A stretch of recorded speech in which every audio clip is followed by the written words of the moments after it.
What's up, guys? Brian Fel Law Group PLLC here with your Florida Law Weekly case update. I got 4 cases for you.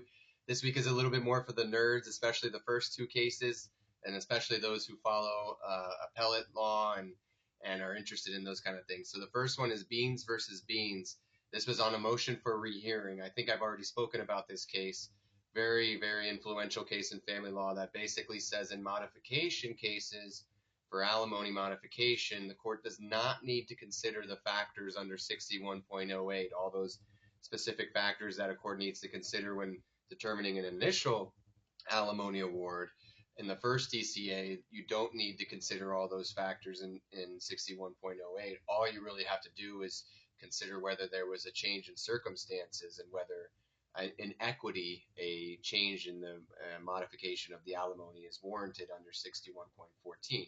So this was on motion for rehearing, and of course the court denied the motion for rehearing. But what was interesting is that the dissent talks about how the first DCA, the majority opinion, basically violates what's called the prior panel rule, which is essentially states that prior opinions of a specific DCA cannot be overturned unless it's overturned by a full panel of the DCA.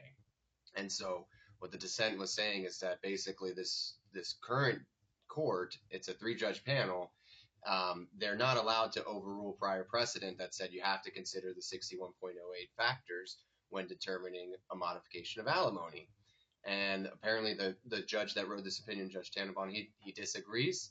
He thinks that basically because the statute, I believe, because the statute has been amended, that no prior opinion has been issued on this issue, and therefore this is the opinion of the court. Now all the other trial courts in the first DCA must follow it. So very interesting, and denied conflict, said that there's no conflict with the other jurisdictions, even the ones that have ruled that 61.08 factors must be considered.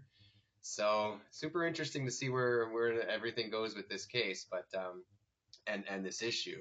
But at least for now, that is the law in the first DCA. The court does not have to consider the 61.08 factors when determining a modification of alimony. So only travel under 61.14. Next case is also sort of an appellate interesting case. It's Perez-Palma versus Rodriguez, and this is out of the 3rd DCA and has to do with an issue I've also spoken about, is whether you can get attorney's fees for an appeal in a paternity case. And so there's clearly a conflict here in the jurisdictions. I believe it's the 4th and 5th say yes, you can have appellate attorney's fees awarded in a paternity case. And now the 3rd DCA has aligned itself with the 6th DCA and saying, no, you cannot get appellate attorney's fees. The 3rd DCA's opinion was basically based very simply on the statute itself. In a comparable statute under 61.16 in dissolution of marriage actions, it specifically says you can get attorney's fees, and it specifically says and appeals. This includes appeals. There is no similar language in the paternity statute regarding attorney's fees. For whatever reason, legislature left out appeals. I don't know why. Maybe it was a mistake. Who knows? But basically in the 3rd and the 6th, no appellate attorney's fees in paternity cases. Just can't get them. So now that issue's been decided. Last case, I'm sorry, not the last case, second to last case, it's an estates case. It has to do with a prenup, though. So basically in this case, the decedent included in his prenup a provision that said upon his death, his wife would get at least $250,000 or 10% of the estate, whichever one is greater. Then subsequently to the prenup during the marriage, he executed a trust that essentially provided $1 million for the wife. And then when he died, he left an estate with like around $4 or $5 million. And the wife was essentially arguing that she's entitled to not only the amount pursuant to his trust, which she was arguing that was a gift to her, but then also she's entitled under the prenup to 10% of the estate. And the appellate court said, no, there's case law that talks about if you provide in a prenup saying that your spouse is going to get a certain amount upon your death, and the spouse ends up getting more than that, then the spouse, voluntarily, right, pursuant to a trust, or I guess pursuant to your will, then the amount in the prenup is basically not going to be enforceable because they got more than what was provided in the prenup. So she was kind of trying to get both. And I think she could have a potential argument in the sense that it's not really part of his estate. It's outside of his estate. It's a trust. But anyway, the appellate court said no, because you overall got more than what was entitled under the prenup, can't get anything else.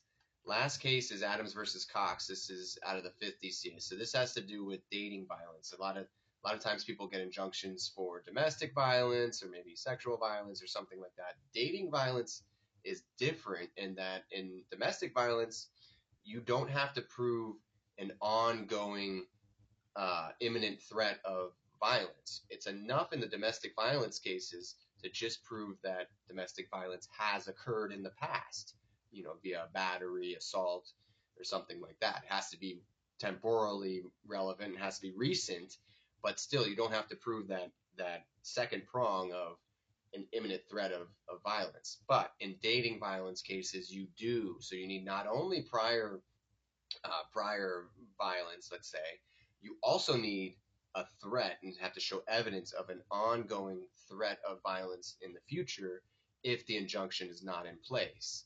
So that's what was lacking in this case. There was evidence of violence in the past, but there has to be an ongoing threat of continuing violence in order for the statute to actually apply. So not enough in that case, and the dating violence injunction was reversed. All right, guys, I hope everybody's having a terrific Thursday. I hope everybody continues to have a good week and weekend, and I'll see you guys later. Take care.